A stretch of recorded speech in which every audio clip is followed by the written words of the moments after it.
Hey everyone, welcome back to Kingdom Lifestyle. My name is Krista and it is so good to be with you today. So today I have a very special video for you guys. I'm actually going to be retelling our kingdom spouse journey, right? So how God told me who my husband was. I'm going to be retelling that today for many reasons. One, I feel like it's like our anniversary edition because the first time I made this video, it was like a few days out from our 1-year wedding anniversary. Now, and I was 12 weeks pregnant with our first baby. So here we are, we had our 3-year wedding anniversary yesterday, and I'm 15 weeks pregnant with our second baby. So I just feel like it's like this, I don't know. We've both been feeling like it just really needs to be retold. Yeah, and I just think this is that time of year. Like this is when that should happen. So in honor of our anniversary and in honor of my wonderful husband, I want to retell how God told me who my husband was. And there will be, I'm sure, some added features to this. So stay with me. I have to kind of go back, right? Because I don't think about this all the time. But I do get reminded when we do our one-on-one calls and like I do coaching sessions, like I coach people through this a lot, and it's such an amazing, it's such an amazing blessing for me to be a part of their journey. But then like things will come back to me as I'm listening to them, right? So, and before we go forward, I want to make that announcement as well. If you have not booked your one-on-one coaching session with me, that is going to be available down in the description box. I will put the links below and some instructions on how to go about that. And if you have not booked your session with me, book your coaching session with me. We cover everything from prayer, going deeper with the Lord, kingdom spouse journeys, deliverance, all of the things. So most people, they're just like, God is telling me to do this. So if you feel led, then definitely get in there today. And yeah, so to the video. So there I was. So I will kind of share a little bit more of like the background of where I was at when this happened, because I feel like there is such a faith journey. It didn't just start with God showing me who my husband was. Like this was a lifestyle and this was a build up to something greater. And so, yeah, so I kind of got like radically resaved in 2017, right? I had an encounter with the Lord, and I will tell you, when you have a true encounter with Jesus, you are never the same. I have never been the same since. I never wanted to be the way I was before. Like it is so amazing how one word from the Lord, one touch from him, and it truly does change everything. And so my life completely changed from that moment forward and just changed trajectories completely. And I submitted to the Lord. I asked him to teach me how to be obedient because I was extremely rebellious. I just thought my way was the best, and learned very quickly it was not. And, I was very curious about my gifts because all of a sudden things were happening that I had never really understood before. And so, yeah. And so my first call to action as a Christian, as a believer in the Lord, was to take care of my brother who's handicapped. And some of you were with me on that journey. And so, but I remember at the time, I always kept everything very secretive because of, HIPAA laws and stuff like that. Like you can't really, and then plus, like, honestly, for me, it was more spiritual than anything. It was like, I was trying to go where the Lord wanted me to go. I knew that he had a hope and a future for me. And I wanted, and he was giving us plans and things to do. And I just had to protect those things. So I was never very open and honest about what that journey had looked like because I was protecting it. And so it just was something where even at one point, like I just quit making YouTube videos for like a year and a half. I just shut the whole thing down, made everything private because things were growing and moving. And it was just a thing of where I would definitely say fear kind of came in, but it was kind of like, I just felt like I had to make a choice. And I was just like, okay, to kind of protect the things that I'm doing, just kind of done. And there were some other things that factored into that. But anyway, so I move. So the Lord moves me back to my hometown, right? And I was living in Austin, Texas, and I wanted to stay there. I wanted to live there. That's what I wanted to do. And God was like, no. And so it was just a thing of where it felt like the rug had been pulled out from under me completely in a lot of really horrible ways. And it was not fun at all. And so it ended up actually forcing me to keep going and moving closer and closer. I would inch in this direction, right? And so, but I did not want to come back here. And had it been up to me, I never would have. And it was a thing where, so God called me to take care of my brother. And so I fought that and I ran from that for a few months. And because I did not think I was capable of doing it, he was a big job, a lot of work. It's 24-hour care. It's all of those things. And on top of it, a lot of emotional stuff that goes with that, because he had a brain injury. And so just a lot of behavioral things happening there that I was highly aware of and had already scared me away kind of in the past. Didn't mean I didn't love him, but it was the thing where I'd kind of been scared away from him. And so, I was like, Lord, I can't. And so I want to share this part with you because it shows how obedience leads to the next thing. And it's like, if you don't say yes to that first thing, it throws everything off. So my advice to anybody who is wanting, the person that God has for you, the person God made for you, his highest and his best. That's what the kingdom spouse is. Like, that's just the way we coined the term. It's not biblical. It's none of those things. And as long as you're not religious about it, it won't matter. But it's just a way of summing up in a neat little phrase of God's highest and best, what he has for you. Not the counterfeit, not the other thing, but the thing. So I'm going to try not to make this super long, but I feel like this is super important. And so, so I say yes to the Lord. I get him. That's a whole other story. That's a whole other walk of faith because it didn't just happen. And so it ends up being where we were at, where we were staying, we couldn't stay there anymore. And so it was a place where I was displaced. I mean, I was traveling for like 6 months. I was just going all over the place. And so, because I was just avoiding here, I was avoiding coming here. And so I was everywhere. And so I was staying at a friend's lake house and I brought my brother there. And I brought him there without his wheelchair. And I really just stepped out. It was like, okay, Lord, if you're with me, we'll make this work. And so it was like 3 weeks until we actually got his wheelchair. And, but I had kind of a substitute. And anyway, long story. And so, and so we end up like leaving the lake house because we can't stay there anymore. And we didn't have a place to go. And I asked my brother, I was like, where should we go? And he's like, we'll just drive towards home. I'm like, okay, because we weren't close with any of our family at the time. Like, neither one of us were. So it was a thing of, well, you're going home, but like, there's no home. So imagine that. Like, that was a good time. And so we just started driving and we end up just like staying in a public parking lot that night because that's just kind of what we had to do. I had my little 2-door Honda Accord just loaded down with everything we owned, right? I mean, we were just completely starting over. And and so I remember God had taught me to fast and pray. So I started fasting and praying like 2 weeks before this. And that night I had been fasting and praying and I just stayed up and I just read the Psalms, right, aloud. We were building all of our faith. Like, this is what we needed, right? So I'm reading the Psalms aloud. And then the next morning, and so that whole night I'm sitting there and I keep having these visions of this home I lived in as a kid.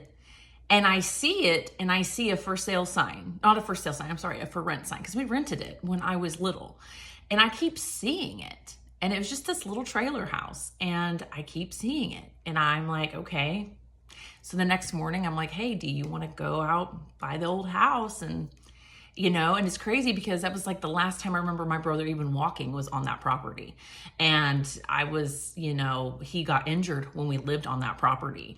And it was just kind of it was a very pivotal time when we lived there. We lived there for just a few years, but I actually did have some really good memories of my family there.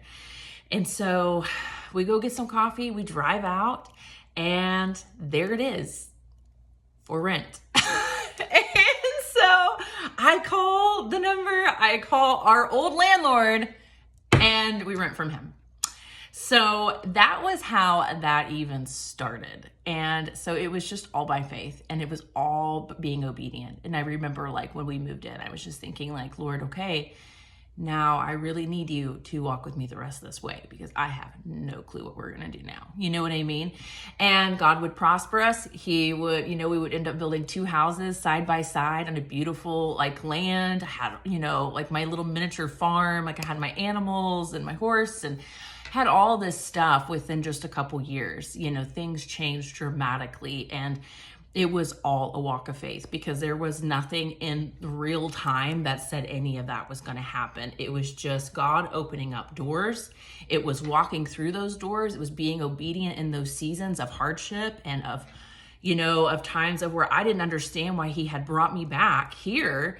And because I didn't have a place to worship. Here I am completely immersed in the Lord, and I'm having to worship on my own on Sundays and Saturdays.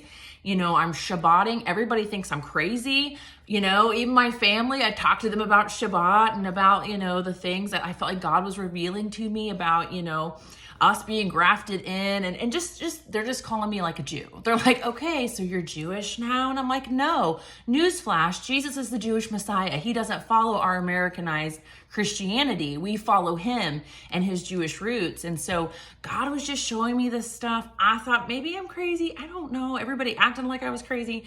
And so it was and I also tell this for people because I talk to a lot of people that are in wilderness seasons, okay? This was my wilderness season, and it was very long, and it was very isolating, because God, a lot of time in those wilderness seasons, when he's wanting to teach you to rely on him, there will be nobody around, and he will be teaching you amazing things in secret, and he will be blessing you in secret. Everything will be very just you and him. And that was how it was for me. I didn't have other believers around. I didn't have a church to attend. Every church around me was the same kind of churches I went to growing up. I didn't want anything to do with them, not because the people weren't wonderful. I loved the people, but because the teaching was not in alignment with what God was showing me. And it never produced fruit in me before, so it probably wasn't going to produce fruit now. And so I just wasn't in that space, and that was not what I was going to gravitate to. So I didn't. And so for 3 years, I had no church. So I'm like, just getting through all of this stuff. So I would have my own worship. I would listen to preaching all the time. I would Shabbat on Saturdays, and God would renew my strength. I would feel rested, even though I still took care of my brothers on Shabbat. I took care of him 24 hours a day, 7 days a week. There was no break. There was no respite. There was no nothing. So God was the one where I would enter his rest, and he would give it to me. And it was incredible, because I would literally wake up on Sundays rejuvenated and like ready to take on the week. And that in itself was a miracle. And I do feel like, excuse me, let's just blame that on the baby. Excuse me. So I do feel like, and that's another reason I wanted to talk about Shabbat, because this is another thing that I talk to people about in our one-on-one sessions, is the blessing that Shabbat brings. Okay. And I remember early in my walk, that was what God would drive home to me. I mean, it was like some of the first words he spoke to me, like through his word, was keep my Sabbath holy. And so I worked at that immediately. That was the first thing that I did, was like, okay, Lord, how do I keep this thing holy? Like, what do I do? And he showed me. And so that was what I did. And I guarded it, and I kept it, and he blessed me for it. There's a huge Shabbat blessing, but also you're in alignment with him. Every time you're obedient to his commands, to the things he tells you to do, you are in alignment, and you are being obedient, and you are aligning yourself with his calendar. And when it comes to meeting your kingdom spouse, actually marrying your kingdom spouse, timing is everything, and seasons are everything, and being on God's calendar is huge. And so this is something that we do talk a lot about, because I do think this was all part of it. And so, yeah, so skip forward. So I even was kind of at that point where I was very cautious about kind of like holidays and stuff. I was just deconstructing everything, and I was wanting to honor everything I did moving forward. It was like, Lord, I want to honor you with it. I don't want to be a part of something that you're not in. And so, it was like, and some people on here are like, oh, you celebrate Christmas? Yeah, absolutely.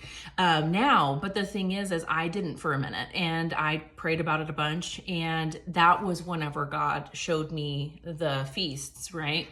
And the first one that I celebrated was Passover, and I did it by myself. It was in 2020 during the shutdown, and God just led me into it. And so I made my own elements, and I sat in my kitchen by myself with my computer.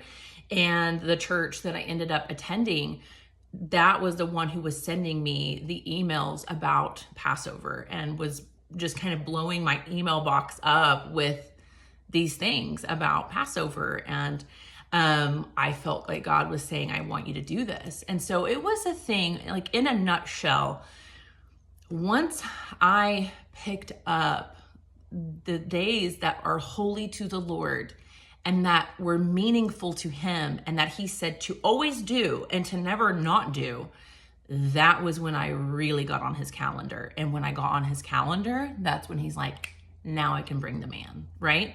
And so, because it's all about his days, it's about we usually look at a Gregorian calendar, but like I've had a Hebrew calendar for years now. Like that's the one that I look at, but like I still understand this one. But you begin to kind of do this thing where you take both into account. And so it kind of shifts, and it's because you're honoring what is important to the Lord first. And then after that, he was like, go ahead, celebrate Christmas. He didn't care. He was like, it's okay, because you are celebrating the days that I told you to celebrate and never to stop. And these are so important for your protection, for your provision, for your alignment, to receive all the blessings he has for you. And so I share this to share with you the background of how I got to my kingdom spouse, because I feel like that's been the missing piece of the puzzle.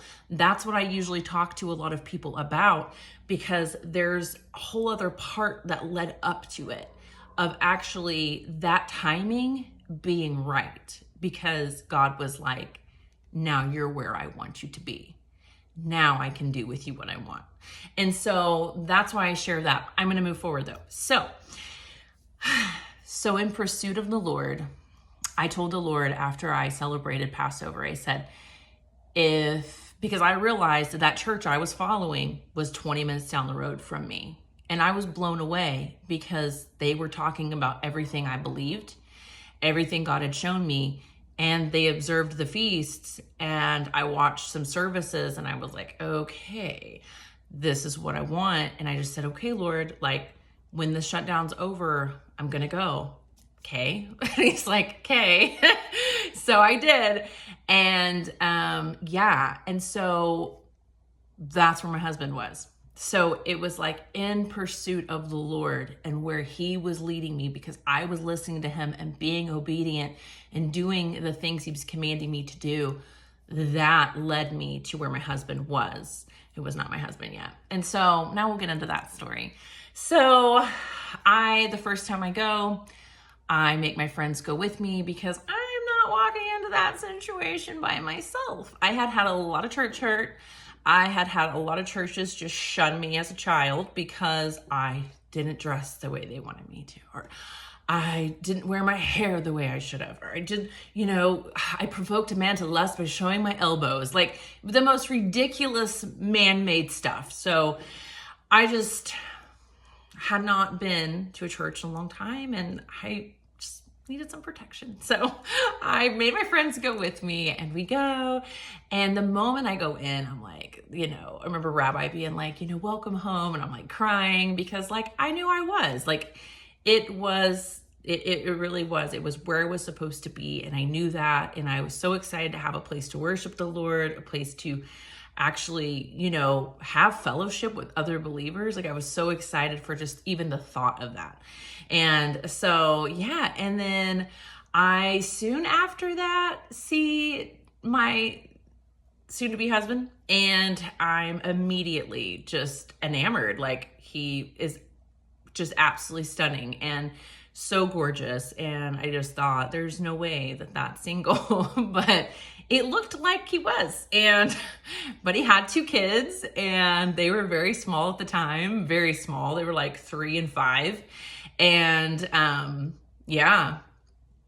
like 3 and 5. And so they were very small, and they were super cute, and they would just crawl all over him. He was just like a little human monkey bar, and he was so cute. And I was just like, wow, like, he's so attractive. And I was not the only woman in the church that thought that. So that's also a fun piece to add into this video, is like, we had quite a few single ladies there, and everybody was banking that they were going to be it. And so, so we had that going on.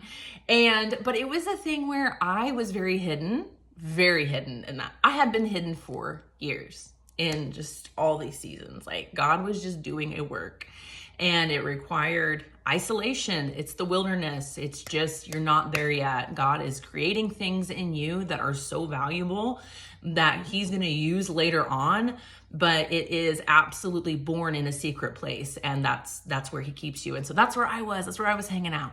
And so I'm like, okay, wow. And I felt so weird because I had not felt that way ever. I will say I've never felt that way. Like, where I'm just like, whoa, oh my gosh. Like, I'd never felt that way before. And I mean, it was intense, because I was like, I have to know him. Like, I have to. But I was so nervous. And in my old video, I put like, I didn't feel like I had the moxie. And my husband's always like, you got the moxie, babe. And I did, but I didn't see it. I really didn't see it. Excuse me. I'm also going to blame it on the baby. And so I really didn't. And, I had not been in that mode of dating. I had not dated anyone. I had not for a couple years. I mean, I just completely devoted my life to the Lord and what he wanted me to do. And I didn't step outside of that. And I wanted absolutely nothing that was spotted by the world. I wanted what God wanted. And if that was being single, I told him I'm okay with that. I told him I wanted a husband. I told him I would love to have children. But if that was not his plan, okay. And I also think that's a big part of it too, is like, you have to surrender your plans to him and say, if that is not it, Lord, you know best. And I give that to you, and I'll serve you anyway. Like, I love you. I'm not going to put I cannot stand it. Like, when people are like, if you don't give me this, I'm walking away. Like, God has nothing to gain from you. I'll just put that out there. He has nothing, you have nothing to give him that he doesn't already have. And so I always feel like that's such a really gross, empty threat that people make, kind of just in an emotional, a childish emotional type state. They, do that and think that there's some sort of ground to it. And it's like, he doesn't need you. He desires to have fellowship with you. He desires to have a relationship with you. But if you don't want it, he's not going to make you have it. So I definitely am like, I understand it's a privilege. And so I'm like, no, Lord, I am honored to be called to your service in any way, shape, or form, no matter what that looks like for me. Like, I don't know. So that was how I approached it. And it was like, you're number one. So let your will be done. And so, we ended up like introducing ourselves to his parents, because his parents went there and he wasn't there yet. And like, he wasn't at the church that night whenever that happened. And then it was like a couple nights later, I don't know the timeline. This is in the fall. I do know that. And so he ends, maybe this was I don't know. This is early. This is spring.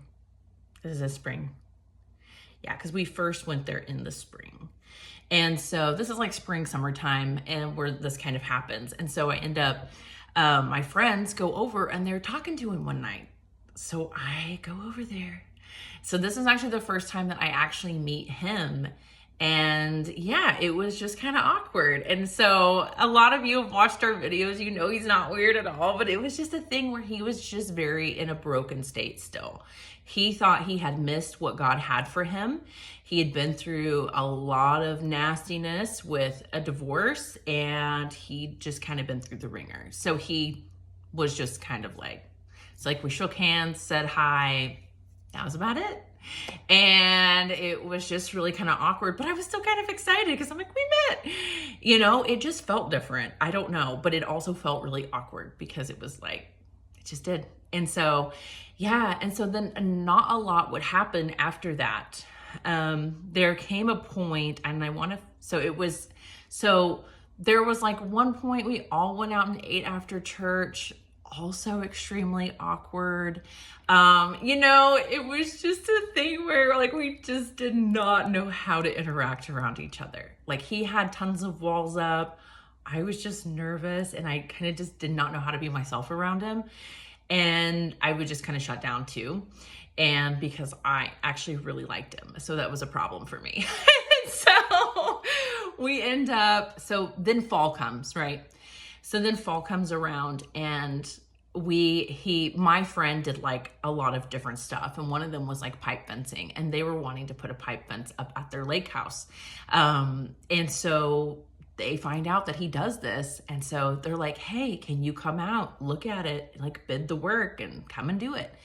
And so of course I need to come with them, even though it didn't even make sense for me to be there. But anyway, so I go with them, and that was also awkward. You know, it like wasn't horrible, but it was a thing where I just did not know how to be myself around him. I did not know how to interact.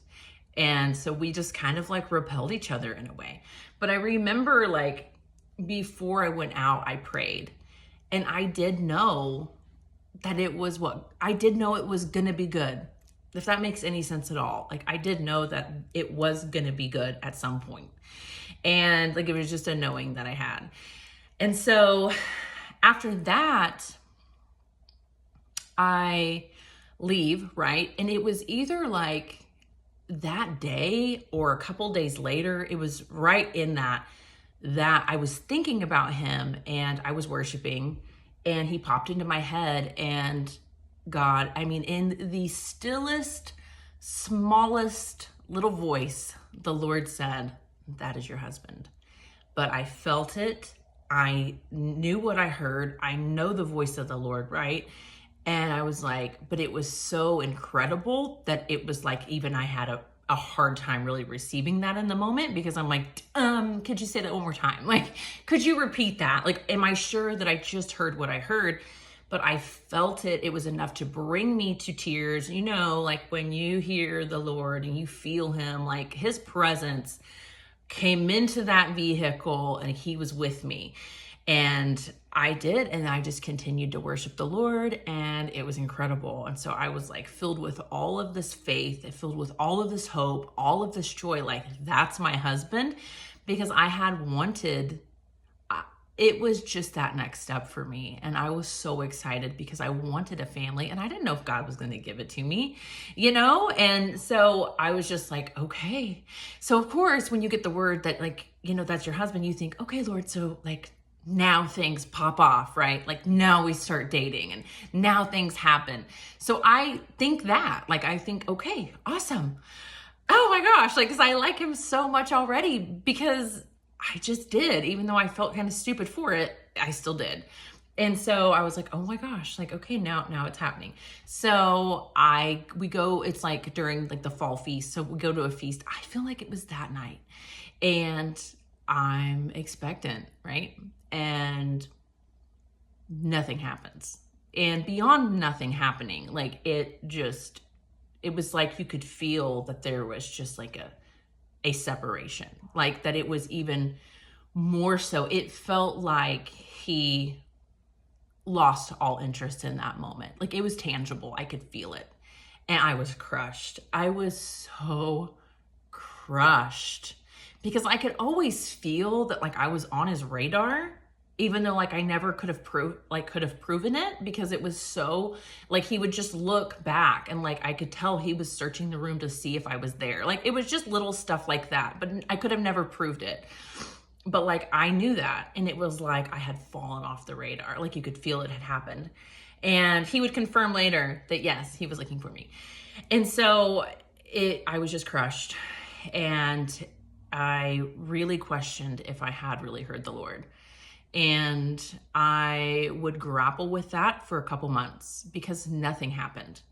Everything went so sideways after that. Like it just became non-existent again, completely. But only to this point where I felt like I wasn't even on his radar. Like I felt like I had done something wrong, right? And so for months, because this happened in the fall, so Christmas time, I go out of town with my friends, and I'm just depressed, right? I'm struggling because I feel like I messed it up, or I heard the Lord wrong, or maybe I didn't hear the Lord at all. Was it a deception, right?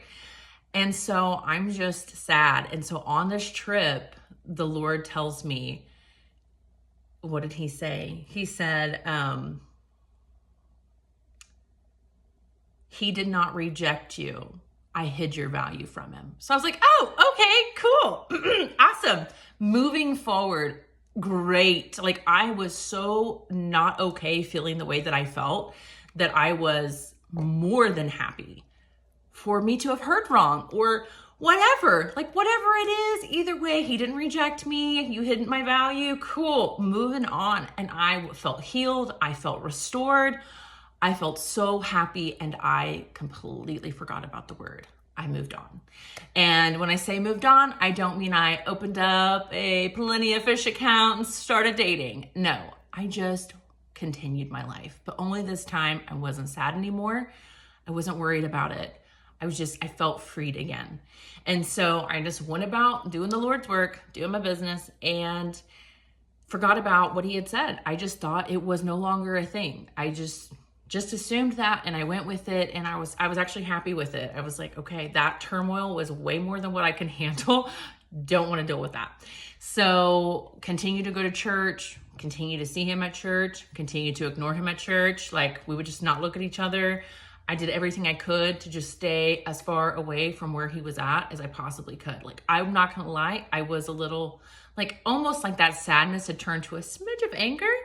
But I think that was my way of making myself not like him anymore. Honestly, I think it was just like a defense mechanism. Like I wasn't like have this huge offense, but it was just kind of like a little bit of no, you know what I mean?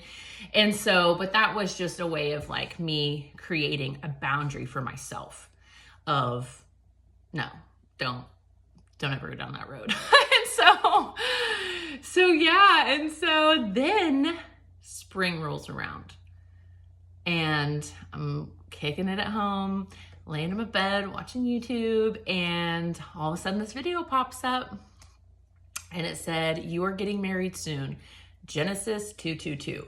I had started seeing 2:22 years before, and God started flooding me with all of these numbers. He still speaks to me through numbers to this day, and through songs and all the stuff. But that was interesting, and I had put in my last video that I didn't look up anything about marriage. I didn't even know anything. I think I saw one story about how like God had written their love story ever. And that was it, because I never looked into any of this stuff, because I never wanted to get flooded with, because I know God speaks to me through like stuff. So I always want to kind of leave those avenues open for him. And I don't want there to be all of this stuff that just kind of gets pushed at me because I'm searching it. And so I hadn't done any of that. And this video pops up that says, "You are getting married soon." And I knew that I was supposed to click on it. And so I did. And it was the exact situation of what was going on. It was like, "You're getting married soon, but it does not look like it's happening. You know, you guys come from two completely different backgrounds. Like, you felt rejected by him, yada, yada, yada." And I mean, it was identical. And so I was like, okay. So I asked the Lord, I'm like, because this has actually got me laughing. I'm like, okay, Lord, is this so? He's like, yeah. And so I feel that he's like, yes. And so I'm like, is it the same person? Because all of a sudden I remembered that initial word from like months before. I feel like it was like 9 months. And, or it was 9 months total. I don't remember, but it was somewhere in there. And so, yeah, I think that was like 7 months before. And I was like, is it the same person who you told me before? And because all of a sudden I remembered, and he was like, yeah. And I was like, I could just feel it. Like, again, God entered the room. We're in there. We're communing back and forth. Like, this is a thing. And I'm just cracking up because I'm just kind of like blown away at what's happening. But I'm also like excited. Like, this is such good news. Okay. Like, thought you'd forgotten about me and I was okay with it, but like, this is way better. And so then another video comes on and it says, you know, that you will receive a prophetic word from the Lord and then it'll be confirmed by somebody else. And I was like, oh, cool. That's great information. Never knew that. God just talks to me. I pick it up. We roll with it. Like, that's just how it's always happened. But I was like, oh, that's really interesting to know that. So I asked the Lord, I said, hey, so because this was so painful before, could you confirm this for me? Like, I really need some encouragement. It was just a thing where I had been very hurt. And I was just like, it wasn't a thing of where like, Lord, you have to prove to me you're Lord. It was just a thing where it was like, for my encouragement, can you do that for me? And so he understood what it meant. So I was just like, can you confirm it? Like, I really want to know that I know that I know. And if this looks dead, like it does right now, I want to know you're in this with me and I am on the right track, you know? And so the very next morning, the confirmations start coming. And so the first one was my friends would come over at that point and they would actually help me with my brother in the morning. And my friend walks in and she's like, I had a dream about you last night. And I was like, oh, really? And she's like, yeah. She's like, and, you know, my husband's mom was in it. She goes, you know, Rosie was in it. And I'm like, oh, okay. And she's like, and you were out on a date, but she didn't say who with, because I never told any of them what God had said, what was going on, but they could tell that he was a sore subject. Like, that's all they knew. So she didn't want to say his name. And I knew she avoided saying his name, but I knew who I had been out on a date with. And she was like, yeah, we were looking for houses. Rest of the dream doesn't really matter, but yeah. And so that was confirmation number one. And then I remember like the rest of the day, like things just kept coming, whether it was through a song or a verse or whatever, like things just kept happening. And so, you know, again, nobody knows about this. It's just me. But like my closest friends at the time did know that he was kind of a sore subject. That's all they knew.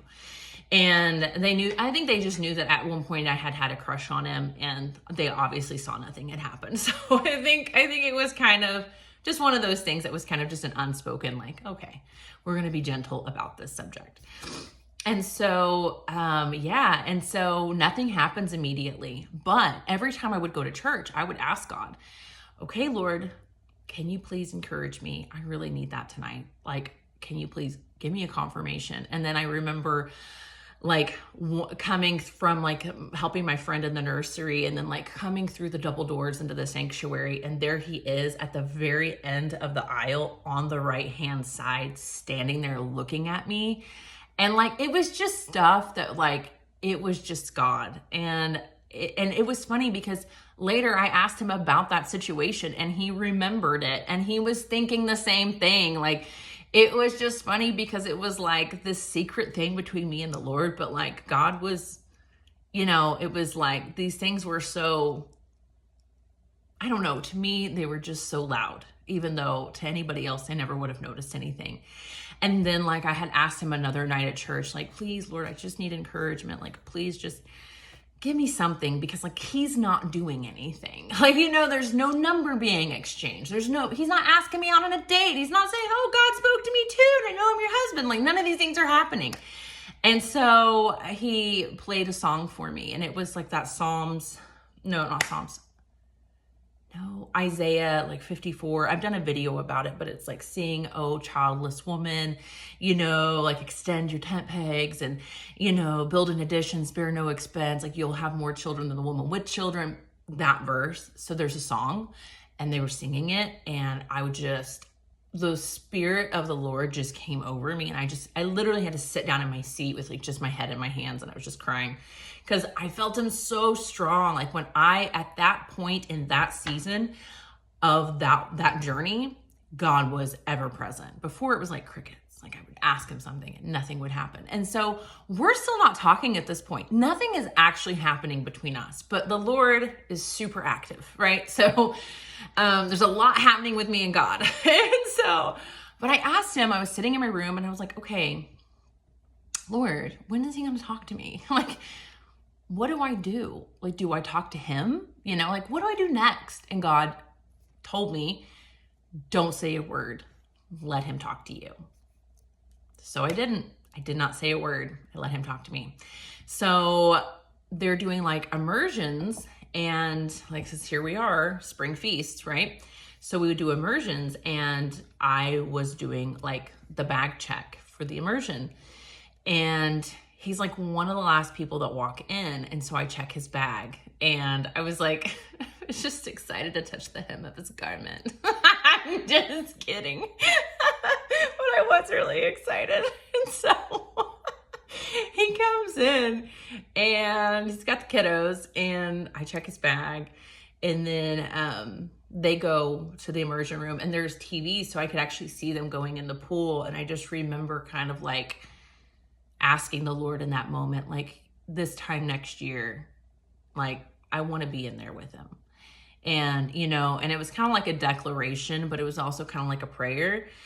And there was a couple other things that I did that with. I started really kind of just speaking like stuff out in faith, like, like things I kind of wanted. Like, I would just be like, this time next year, like, we're going to be there together. And everything I did that over happened, just so you know. And so, yeah. And so then we come up, okay. So then I know that, is it Shavuot? I think it's Shavuot. Yeah, so no, because that was actually, so this is interesting about Shavuot. So the very first service I was ever at my church was Shavuot. Then then this feast that's coming up, this night that I'm about to tell you about, Shavuot. And then our baby was a Shavuot baby. Anyway, so that's just a fun thing with the Lord and times and seasons and his calendar. It's like everything works together, and you will see all these patterns. And so, yeah, so Shavuot's coming up, and I felt like God was really impressing on me, like, this could be it. And, like, get your little ducks in order, like, get yourself fluffed and coiffed and floofed.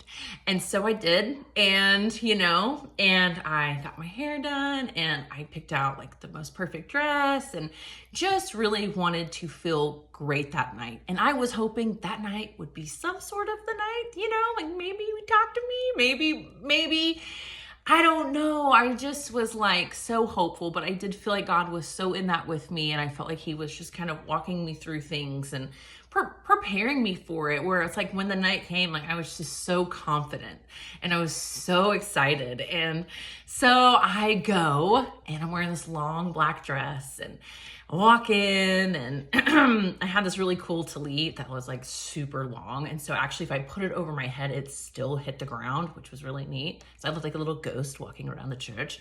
But, so I didn't have that on me yet. It was just like rolled up in my arms. So, because I'm going to showcase the goods. You have to be fun. You have to laugh about it, because at the end of the day, you are trying to attract a male. And the thing is, I knew that was my husband. And this is something I was talking with somebody about yesterday, is, sorry about the dogs barking. They're not ours. Is there is a physical component to it, and God's going to make it to where you guys are made for each other. But it's also kind of like, there comes a point where it's like, they need to notice you physically. And if there has to be that attraction there. And so, I just knew I needed to put my best foot forward, and I really needed to let the Lord help me kind of just to tap back into all that was, feminine and all of the things, because I just kind of been working for so long and just kind of had my head down that it was like, okay, it's time to come up. It's time to, reclaim all that is your womanhood. So I really felt that in a deep way, and I pass that on to anybody who's in that situation. And so I walk in and I see him, because he would always usher, and he's at the door looking all sexy and fly. And I'm like, I'm going to walk past him. So I walk past him, and as soon as I get almost to him, he turns and starts talking to like an 80-year-old man, because that was what was important. So I walk through, and I'm like, okay, all right, Lord, well, I guess it wasn't enough. That's really what I think. But what I did not notice at the time, even though I saw it with my own eyes, is that when he saw me walk in, his eyes literally bugged out of his head and his jaw dropped. But because I think I don't know if in that moment God kind of hid that from me or what, but I did not receive it. Like, I didn't get that was him looking at me and that really just happened. Like, I just didn't get it, because I think what I was looking for was an interaction between us at the doorway. So when that didn't happen, I thought nothing had happened, but actually something did. And so I walk through, he starts chit-chatting at the old man, and I go sit and enjoy the rest of the night. But I was on his radar. He did see me, and his eyes did bug out and his jaw did drop. And he told his mom the next day, like, Mom, Chris is so beautiful. So yeah, it worked. And so it was awesome, but I didn't know any of this. I wouldn't know any of this for a few more months, because we're on God's timing here. And so I think nothing happened. I thought, all right, Lord, I did what I felt like you were wanting me to do. And it didn't work, but that's okay. I'm just gonna keep going with it. And I did. And so then Rabbi had been talking about he was basically talking about counterfeits. And my husband had an encounter with a counterfeit that was trying to make him believe that she was the one, and knew all of this intel, but it wasn't from the Lord, and found that out later. But it was just a very casual thing. And then the same thing kind of happened with me, but I didn't buy it at all, because I already knew. But it was like some people that were really well known in our kind of circle, and it was their son, and they were trying to set me up with him. And that would have looked great had I already known that that's not my husband. So I didn't fall for it at all. In fact, I just walked away and laughed, because I thought it was funny, but very nice. And so, some of those things happened, but Rabbi was talking about, do not get off on the third exit, stay to the fourth. And with the number 4 in me, that really resonated. Like, I knew he was speaking wisdom to me. And and then they were saying, when you get off on the 4th exit, you will not have to knock. You will not have to push your way in. You will be invited. And I knew that was a word for me. I was going to hold that so close and just really follow that instruction. I just knew it was just that was it. And so I'm at my friend's house one night, and she's like, oh yeah, they're having a yard sale in Dalton's neighborhood, we should go. And I was like, oh, no, I won't be attending that, because I'm not going to invite myself, right? I'm not going to go where I'm not supposed to go before the time. And so I was like, oh, no, I'm thinking trap, that's a trap. And so I don't do that. And then a few weeks later, so right before that happened, I was like, wait, are we there yet? Okay, so before that happened, I get invited to a birthday party for a lady at our church. And I go, and her and I are we end up like just staying in the town we're in. Like we went to like Tulsa or something, like, or maybe it was Arkansas. I don't remember, but we ended up being like out of town for the day. We all went to eat, and then her and I were talking. We decided to go shopping, and we're talking, and she's telling me about how, God, has a promise for marriage for her. And I was like, oh my gosh, he has one for me too. But I was not going to tell anybody who or anything like that. Right. And that was the one that ended up telling me later, not at this point, told me later that God doesn't tell women who their husbands are. And I'm like, well, he told me. And so, yeah, but in that gathering, this is a few days before my big breakthrough. Her and I are out shopping, and everywhere I see like signs like wifey and like husband and wife and, his and hers and all this stuff. And she's seeing it too. And I'm like, whoa. And I'm like, we're like pointing it out. And I knew like it was getting so close because I could feel it. It was tangible, like that I was getting so close to something breaking. And, it's crazy when you're letting the Lord, when you're being obedient and you are letting the Lord do it, you have no control. Like, I can't make this thing happen because I didn't want to make it happen. I did not want to step in, try to make it happen in my own flesh, mess it up, and then wonder if it was ever even right in the first place. Like, I wanted to see God do it because he told me he was going to. He told me it was his plan. I wanted to see him do it so I could do nothing, right? And so I'm seeing all of these signs and I'm like, it is close. And I'm so encouraged. And she thought the signs were for her, but they were for me. And so, yeah. And then, And so a couple days later, my friend texts me and she's like, hey, Rosie reached out, my husband's mom, and she invited us to a barbecue at their lake house. And she wanted to make sure that I invited you. And so I was so excited because it was finally time. I had made it to the 4th exit and I had been invited in. And I knew that it was going to happen.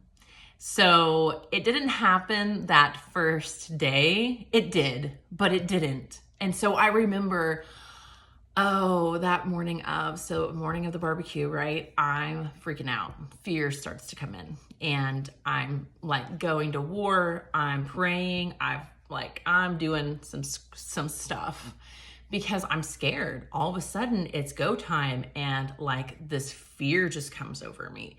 And I was like, there's no reason to fear. Like there's only reason to be excited because like you are about to see this thing happen that you've been waiting for at this point, it'd been 9 months.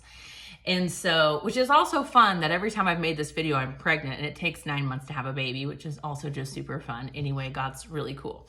And so and so I get that to kind of go and we go and, it's a thing where he's still really reserved, but it's definitely different. And even my friend had pulled me aside. She was like, wow, you and Dalton are really getting along really well. And I'm like, yeah, whatever. Because it's still, I had not told anybody. And no, I lied. I didn't lie, but I just forgot. This has been a while. This has been a while back.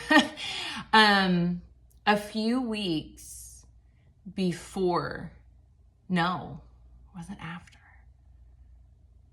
I think it was a few weeks before this happened, I told my best friend. And I think it was because it was when absolutely nothing was happening. It was completely dead. And I wanted to tell him when it was completely dead. So it was not me that made it happen. And I just told him what God had told me. And he was like, what? Like, even he was like shocked because he's like, I don't see anything happening there. And I'm like, no, I know it looks dead, but trust me. And I said, I just want one person that I can trust to witness what the Lord is about to do. I wanted him to get the glory. Like I wanted somebody to be able to praise him with me when it happened. Do you know what I mean? But you have to be very careful in that. You have to make sure it's somebody you can trust, somebody that is not going to speak anything out against it. Somebody's not going to share it with other people. So it was a very, like, I knew I could trust this person. And so, yeah. And then we go to the barbecue. And so, yeah, he was reserved, but his daughters were there. And they were so interested in all that was me. And we were like getting to know each other, and then, yeah, and so it came time to leave. And so it didn't feel like a lot of things had happened. I remember there was like a time we were like on the boat, and my friend told me later, he was like, he was staring at you the whole time, So it was things where he was just so quiet and reserved. He was like in the shadows, like observing me. And so so it was just like that. It wasn't this loud thing.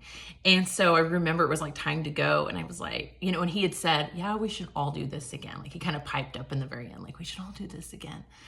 And I was kind of let down because in my mind, I made sure like my house was immaculate, like, and just in case like he wanted to take me home, maybe he wants to take me home. Maybe he wants to walk me to my door. I don't know. But I was prepared for anything in that situation, but it did not happen that day. And I even thought about like, reaching out and giving him a little half hug, but I didn't. I just said, hey, thank you so much for having us. We had a great time. And I left. And so there's still no phone number. There's still no communication. We didn't leave as boyfriend and girlfriend. And I was a little bummed. I go home and I'm like, all right, Lord, well, I know it's going to happen, but I was really hoping today would be the day because I had just waited a long time. And so then I get the call that they wanted to get together for 4th of July. And so that was just like a couple weeks away. So the fun part, and I'll let him tell because he's actually going to remake his video too. So we actually ended up going to the barbecue on June 19th, which on the Hebrew calendar was like the first day of spring, which God had told him that the one that God had for him, he was bringing her on the first day, by the first day of spring that year. And so that ended up being exactly what happened. So I knew who, but he was being told when. So he had his whole prayer agenda happening. He had been told, God had told him, I'm bringing her. This is the day I'm bringing her. And yeah, so he knew, he just didn't know what I knew, and I didn't know what he knew. Anyway, and so he had and that's why he was more quiet and reserved, because he had some questions because of some dreams that he had or that his mom had. And so he needed some clarification because he did not want to further mess anything up or so like what he was thinking he had done. And so, but they had already locked us down for 4th of July. And so, yeah, I'm sorry, this video is really long, but if you hung in to this point, thank you. And so, yeah, and so it gets closer. So I think there was like 2 weeks in between. And it was that Friday that we would be going to church. And I was having like the worst day. And I remember like my dryer had broke. And so I had to like go into town and dry like a load of laundry. And I had church that night. Like my brother was not being okay. And I was just having a hard day. It was just like the enemy was on a rampage and you could feel it. And I remember even looking in the mirror and seeing that I physically looked sad, and it was weird. And I was like, what is going on? So I go into town, put this load of stuff in the dryer, and I go and sit in my truck, and I'm just sitting there and my phone dings, and I look down and it says, hey, this is Dalton. And I'm like, I just scream at the top of my lungs. I'm so excited. Like, this is happening. He has reached out. We now have personal communication happening. Like, this is happening. Like, for me, that was it. We've sealed the deal. And so, yeah, I was so excited. And I screamed for a while. And then I'm like, hey, what's up? I go all cool and collected, like any normal girl would do. And he's like, hey, I found a turtle on the side of the road, because he knew I loved turtles and I already had some. And it was just this really funny thing of a conversation we'd had a year before. And he remembered it, and he took that with him, and he used that to be able to connect with me as an excuse. And so it was really adorable. And I was like, oh my gosh, I'm so excited. He's like, okay, well, I'll bring it to church tonight. So I had to do back check that night. So I would have to come in a little bit early, and I walk in and he's already there and he's sitting in the lobby, which he never did. He's waiting on me. And so I come in and he's got this little box, this little turtle inside. And he's like, hey, and like the girls like go and get the box and they bring it to me. And I was like, thank you. And I was like, hey, can you do me a favor and hold on to him during church? Because like I didn't have a place to put him because I was stuck up front for a while. And they're like, yeah. I was like, okay. So they all go and sit where they sit. And then after church, like they were having like this really crazy service. I mean, people from Israel there. So they were just like doing different stuff. Well, it was very long. And I decide while the lights are still out to go around back and go up to where he's at. And I knew that like a part of breaking down his walls were, as I just knew, like God would just share things with me. Like I needed to do like little touches, and that was going to start breaking some of those walls down. And so I started doing that. And so I came around and I like touched his shoulder and said, hey, and it was little stuff that like seemed so insignificant, but I knew it was huge. And so like I did that, and he was just like, he didn't even know what to do. And I was like, hey, you know, and I was like, thank you so much. And I like got my little turtle and, you know, our love turtle. And yeah, and so I took her home. Well, we all named her. Turns out she is a he. So he went from Allie to Al. Anyway. And, but it was really fun. And then so then we start talking, like, then we start texting back and forth, and I just remember being like, you know, Lord, help me to just be me and just to make him laugh. Like, let me be funny. Cause like, I'm a funny girl. And I knew that like, it was just so hard for me to like be myself. And I was like, Lord, help me to be me. Like, and so then he did, and we would just start bantering back and forth and just making each other laugh so hard. And we were just getting to know each other, but a lot of it was just joking and very lighthearted. And we just both loved to laugh, so that was perfect. And so then 4th of July comes, and he actually makes me think that he may not be there for it. But he knew he would be, which was so weird. And so I was actually kind of nervous, and it kind of made me wonder. And so we go, and then there's his car, like he's there, and he knew he would be. Anyway, so that's kind of off topic, but yeah. And then that was when we sat next to each other on the boat. We were out there for hours, and we just talked, and we laughed, and we talked, and we laughed. And every time I would laugh, I would touch his knee or touch his shoulder or something. It was just like these little light, like touches. And, you know, and it was softening him. Like you could see it was so working. And yeah. And then that night he walked me out to the car and gave me a hug. You know what I mean? Like, it's a thing of where I just say that because it's like, sorry, Siri. She's like, what were you saying? Like, I'm not talking to you, Siri.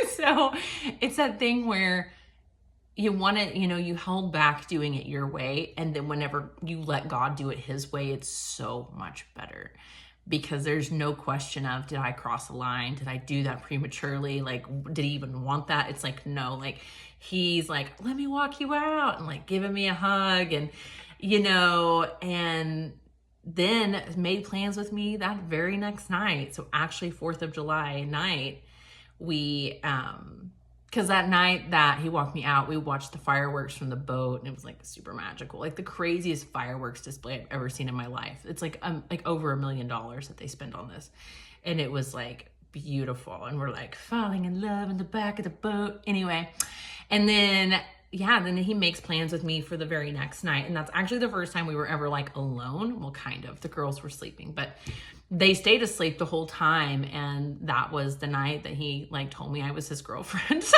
he just assumed that sail, but that was the night that he knew that I was it. Like I was the one. And like, you know, men, it takes them a little bit.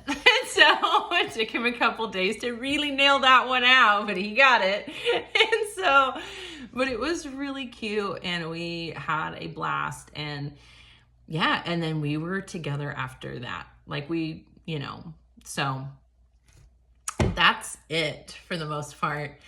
And there's a lot of things that happened after that, but that's a different video. But I just, in, honor of our anniversary and of our new baby, I wanted to remake this video, and I just wanted it to be able to go out and to bless more people and to encourage more people, and just for this to kind of meet you where you're at. I know so many other people are going through this journey right now, and this has been like so pivotal for them to be able to have somebody understand and to be able to kind of lay out that map. So I hope this blesses everyone, and thank you for hanging in there with me. It's been so fun, and I will talk to you guys soon. Bye.